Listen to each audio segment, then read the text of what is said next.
Okay, and we're back. This is actually our last talk for the day before our panel discussion that will happen next. And with me, I have this time Jen Jordan from Babbel.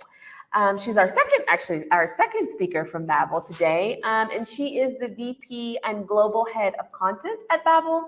Her team produces engaging content in 8 languages across Babbel Magazine, YouTube, and social media. Prior to Babbel, Jen led content and community at several other high-growth VC-backed software startups. So welcome, Jen. Thanks so much for joining us. Hey everyone, I'm so excited to be here and talk about one of my favorite things, which is social media and language learning, something we spend a lot of time thinking about at Babbel. I know I only have about 20 minutes, so I have a ton to share. So I'm going to jump right into it. Does that sound good? Yep, I'll let you handle it. Awesome. So I'm going to jump right into the presentation. Today, we're going to talk about kind of 3 major areas.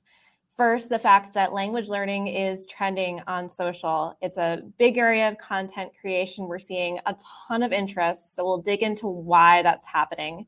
We're going to do a super brief overview of kind of the differences of your experience on Instagram versus TikTok, what's better for learning, what makes these formats engaging. And then we're going to go over kind of like 4 loosely bucketed content formats, kind of like the trends we're seeing at Babbel based on our own content and also the creators we work with, why these content formats are so engaging, and kind of like some of the keys for each of these.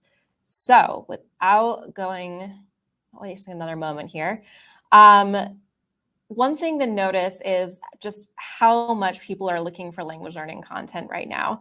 I believe these are searches that I did on TikTok a couple days ago, but you can see there's billions of views for terms like polyglot, language learning, learn Spanish, learn languages. I think one thing we have really noticed is since the COVID lockdowns in the spring of 2020, there's been a surge of interest in learning online. If you look at Google Trends for learn different languages, if you look at kind of the trajectory of TikTok and the boom in online social learning and this short form video format, it's perfect for language learning. So I think all of these things came together and have really given language learning this amazing moment in social content. We see a lot of interest on it. We see a lot of interest in Google. It actually broke Babbel magazine in the spring of 2020 because so many people were at home and looking for things to do. And now that TikTok is getting so popular and Instagram is chasing them with Reels, we're seeing a lot of short form video. Not all of these creators are new to social. A lot of them came from YouTube or have been doing lots of other content. But social video editing in TikTok and Reels and these tools makes it much more accessible for a lot of new creators to come up, even without as much video experience, and also reach new audiences and really grow organically. So let's take a look at each of these formats. So here's just a simple search on Instagram. You'll kind of see the mix of all of this different type of content. Instagram is still kind of the king of content. Everyone is on there. There's so many different formats. As you know, Instagram started as image sharing, so you get a lot of images and a lot of these really great graphics. I think of Instagram and a lot of these accounts as interactive textbooks because a lot of creators are doing this thing where they have a graphic that explains vocab and then they have videos. You can find all sorts of different types of content on Instagram. And one really nice, I think, bonus of Instagram is you can save all of this content and organize it. Instagram has a really great feature where you can save and create albums. So you can take all of this content that you see across the platform and save it and then review it later. One other thing about Instagram is it's very consumer focused and it is very monetized. If you like brands, they're all here. They're all over Instagram. And once you look at their content, they'll follow you. So it's just something else to kind of know. A lot of creators have been able to monetize their presence, which I think is great, but you're also going to have a lot of brand interaction. And some people really like that. As someone who represents a brand, obviously we put a lot of effort into our content. So we provide all of that for free, even though we are a paid product at Babbel. I think it can be a really big bonus, but it's also something to note. And then in general, I think Instagram is much easier to find comprehensive learning accounts. So here's kind of an example. This is an account, Malcolm, who is our French teacher, but this is his personal account. So you can kind of see the variety of learning materials you can find on Instagram. He has this carousel with a guide of 5 phrases. He has how to say things. He has how to pronounce. Don't do this. A lot of cultural tips. You can really see like the variety of content you can get for free, which is really remarkable about Instagram. So there's one example for you. For TikTok, if it looks a little bit more chaotic, it's because it is. TikTok obviously focused solely on video. It's all looping, so it's constantly engaging you. It's repeating all the time, and it's really focused on real people, not graphics. So it feels, to me, a little bit more authentic. It feels more like a friend is teaching you a language. It's a lot of personal, authentic tips. It's much less polished than Instagram. And I think in a lot of ways, Instagram is now chasing this aesthetic because you'll see a lot of folks that are kind of posting these more like authentic, they're holding the camera in front of their face and talking about their experience. But really, this is native to TikTok, and this is the kind of experience you'll get on that platform. It definitely can be a little bit more disorganized. It's definitely, I think, still meant mostly for entertainment. You're not going to see as much sort of like that textbooky, straightforward learning content. But let's take a look at an example. So this is one of my favorite language accounts, AT Frenchies. They teach French through humor. So you see all sorts of these like skits. You see straight up like kind of humor skits, but you also see how to pronounce or other words or sort of like conversations they have. And this is definitely kind of the hallmark of TikTok, is you're finding entertaining videos that can also be educational. So as a quick overview to recap, Instagram or TikTok, which is right for you? If you're a learner, if you're a creator, these are kind of my thoughts and what we're seeing broadly on these platforms. There are distinct advantages to each. The real question is, A, why can't you do both? You can be a part of both, obviously, but ultimately also think about your goals and reasons for learning.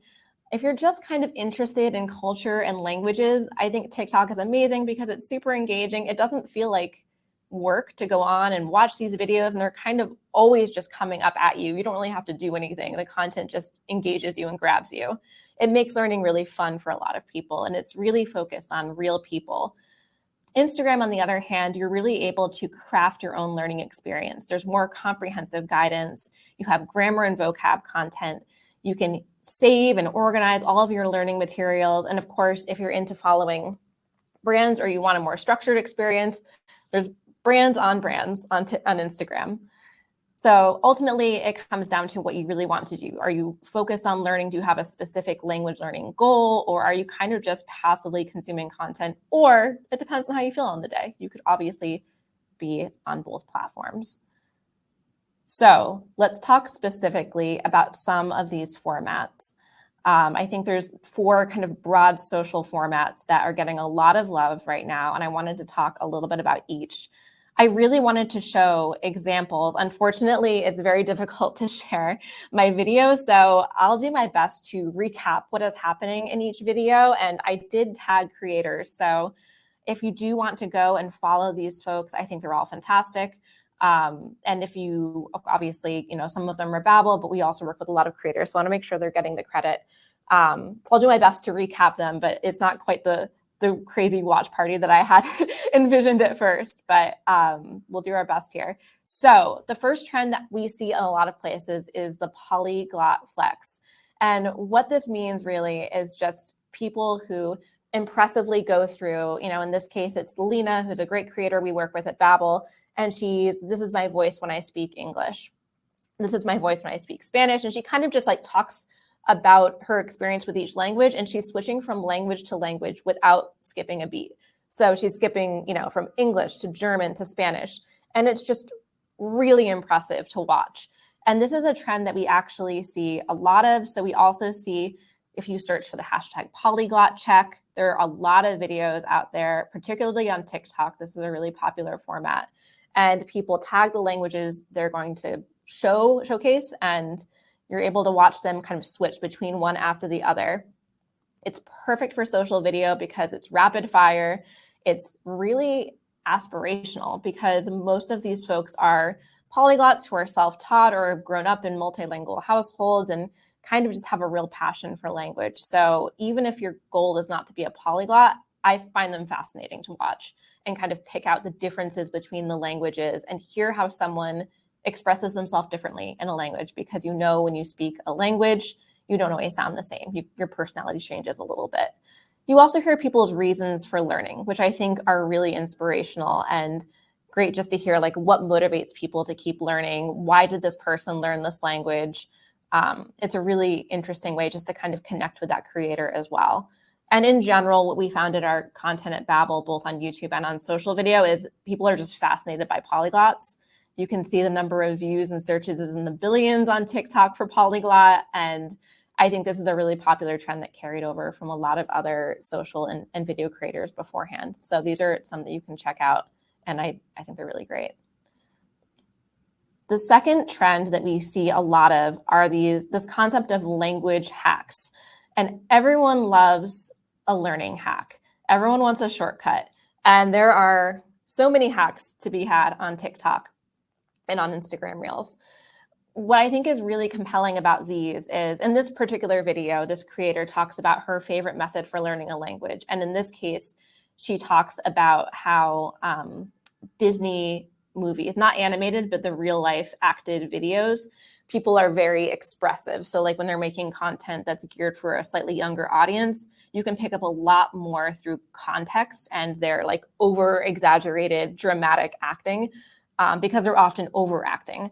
And that's a really good way to pick up the language. So you're listening in your target language and you're able to kind of understand what's happening and hear these real life conversations happening in the dialogue, that it's expressed really clearly and slowly and acted in a way where maybe a beginner to intermediate person can pick it up. So that is her hack in this video. But of course, there's so many to be had. And I think one great thing about TikTok in particular is it's so authentic. A lot of these folks are just passionate language learners who want to share their skills and what they've learned over the months or years they've been studying. So here's a couple more.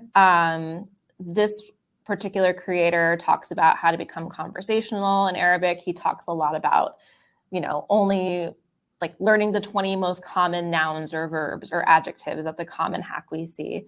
Learning the common endings for gendered languages. That's this German account, Let's Go German Online. Kind of like when you have to just rote memorize things, here are some ways to remember. So like these endings mean that this gets a particular German article.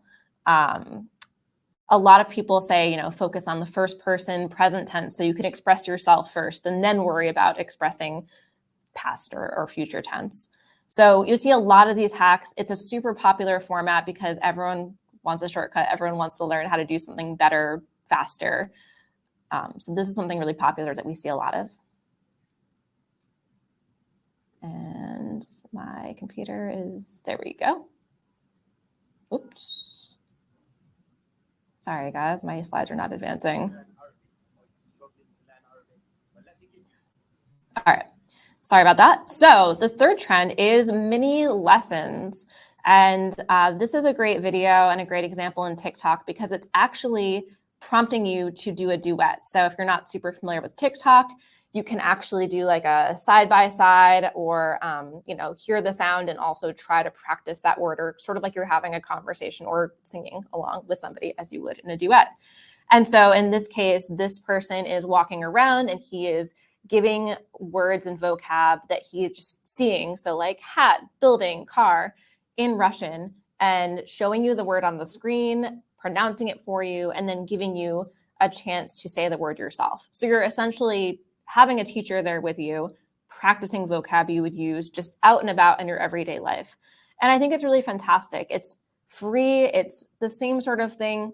I took Russian in college. It's the same sort of thing you would do in a Russian classroom, right? Like it can be really engaging and motivating and just super valuable in terms of the content you'll find out there. Usually these are super short lessons. They're only a couple of minutes long, maybe a minute long. In this case, I think this was less than a minute. And they're often really interactive and really engaging. So, I couldn't help myself. I linked 3 here. This first one is sort of like example dialogue you would have, you don't hear the other voice on the phone, but you can hear her actually go through the process of reserving a hotel room in German. And she introduces herself, she explains her needs, and then you kind of hear her book that room, and it's really great. This middle example is days of the week. You just kind of see him acting out what happens on each day of the week, and a really like fun format. I think it's like a spoof on the Wes Anderson meme. And then in this last one, we see a pronunciation practice. So a lot of like common either consonants or vowel combinations, just kind of pronouncing that with you. And it's just like having a language teacher there. I think it's a really fantastic and maybe one of the strongest use cases for this short form video and for looking at social for learning and why you should consider doing it if you're not already. A lot of these also talk about like the common vocab, the tricky pronunciation tips, and they kind of, in many cases, skip the grammar and go straight to practical real life conversations and situations, which I think just helps kind of get you speaking faster, which I think a lot of folks really want to focus on. And then, of course, the last trend, my personal favorite, idiosyncrasies and quirks. And of course, a lot of these are also very funny. So this example, this is our Spanish creator, Esteban, and he shows the example of the same word in Spanish in 3 different countries. And in one country, it means a sandwich. In another country, it means a cake. And in another one, it means a slap in the face. These kind of quirks and like trivia and like little cultural nuances and language nuances are fascinating for people. I don't think they'll ever get old. I think it's probably the coolest part of learning a language is kind of just like being amused by the differences we have and also some of the similarities. It can be really surprising. And it's a really effective learning tool because humor sticks in your brain. So you have kind of a few things working for you. You have the humor of the situation and how it is different from your own language or languages you're learning. We're also all terrified of making mistakes. And I think a lot of these formats and the idiosyncrasies and quirks category are really like do's and don'ts, this versus this. So you can see Casey, who's a great creator in Italy. She's an American in Italy, and she often brings up, you know, like differences in pronunciation or like differences between American Italian cuisine and Italian cuisine. So that really, it's really relatable. And I think that's one of the best things about it is you can really relate it back to your own experience. And it feels like a very personal type of lesson and type of content.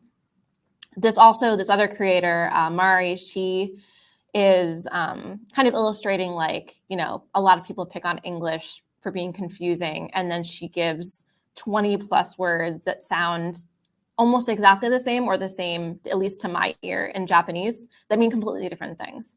So I think this kind of like trivia and humor and culture really goes a long way and really just has a way of like sticking in your brain. And it's just, to me, it's just fascinating. I mean, I've been working in this space for over 5 years and people can't get enough of it. So I think that's something that's just really special that's happening right now on social media. So I believe that is, I don't know if I must have lost my presentation. Hold on a sec. I don't know why that happened. I only had one other slide for you, and I will just take a moment. Sorry about that. I don't know why it stopped sharing. One last slide for you. I just wanted to do kind of a shameless plug. Giving my team credit. This is a team that does all of the work that I just showed. They helped me find creators. They do all of the work on our TikTok, Instagram, social channels. So a big, big shout out to them because they deserve all of the credit for everything you've seen and a lot of the insights here. We do work with freelance creators. If you are a social creator, if you know some, if there are some you love, we want to hear about them. We pay very competitively, of course, for talent. And of course, if you enjoyed this, a lot of this is collaborations that we've had with creators, and you can follow us on our accounts at Babbel, at Babbel USA. I just wanted to make sure I got a special thank you to my team before I ended this. So we'd love to hear from you, and please reach out and say hi anytime. And I think we have hopefully a couple minutes for questions too. Yeah, we do. Thanks so much, Jen, for that. That was super interesting. Actually, when I started learning German, I think about 7 years ago, most of the online content was YouTube. Yes. But I actually enjoy learning German a lot more through social media, like Instagram and TikTok. I think because of those sort of short mini lessons, it's really nice. It's really been like a game changer, I think. We do have one question in the chat. So how does Babbel work together with TikTok creators? Can you explain a little bit more? Yeah, there's a few different ways we work with different creators. So we do have a team of in-house language teachers who are also focused on social and video creation. So Esteban and Malcolm, who I both showed, some of them have personal presences as influencers, but they also create content for Babbel specifically in our brand voice, which is kind of everything culture and out there in the world filtered through the lens of language. And they're kind of giving that learning content in their respective languages. So Spanish, French, eventually more in German and Italian. We also do partner on a freelance basis with creators in terms of folks who have ideas or are experts or polyglots in certain areas where we think they can bring our audience something of value that we don't have on the team. Because obviously with a lot of languages comes different perspectives, and even within one language, there's so many different accents. We think it's really important to increase that diversity that we show on our page. And I think, the diversity of perspectives and accents and, just viewpoints in general makes our content better. So we do want to continually broaden that and work with more and more folks. So in that case, this is sort of like the freelance creator network where we're just looking to partner. And if we have a project for Spanish speakers in Argentina, for example, we would look at our network and reach out to folks who might fit the bill and say like, hey, here's a brief. Do you want to hop on a call and brainstorm with us? And we'll pay you for X amount of hours of work. Oh, that's very cool. And I think having sort of the diversity of accents and dialects also helps learners, right? We've had a couple of speakers make that point today. Absolutely. Yeah. All right. So if everyone could give Jen a round of applause. That was super interesting. Thank you so much for sharing. And we're going to pop off, and I will be back in just a few minutes just to introduce our last session for the day, which is our panel discussion. Thanks, Jen. Thank you so much, everyone. It was a pleasure.